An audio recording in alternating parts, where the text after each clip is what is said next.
Today we have the 2021 Tesla Model 3. This vehicle has done just under 20,000 miles.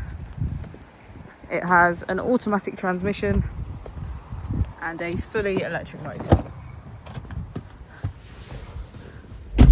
On our user interface, we're met with navigation as a feature, as well as an overview of the vehicle. This allows us to open the bonnet, charging port and boot, all from within inside the car.